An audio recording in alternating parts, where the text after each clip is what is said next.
Экономикалык кылмыштарга каршы күрөш боюнча мамлекеттик кызмат Финполиция коррупциялык зыяндын ордун толтуруш үчүн ачылган бирдиктүү депозиттик эсепке дагы 17 миллион 152 миң 435 сом которду.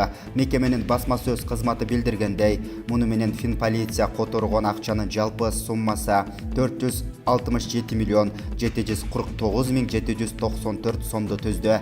Депозиттик эсеп 2018 жылдын июлунда президент Сооронбай Жээнбековдун буйругу менен түзүлгөн. Башкы прокуратурага, Финполицияга, улуттук коопсуздук боюнча мамлекеттик комитетке, Ички иштер министрлигине жемкорлордон кайтарылган каражатты ушул эсепке которуу милдети жүктөлгөн. Финансы министрлиги борбордук казыналыкта коррупционерлерден өндүрүлгөн акча үчүн ачылган бирдиктүү депозиттик эсепке түшкөн акча 1 миллиард 52 миллион сом болгонун февралда кабарлаган. Булак Азаттык.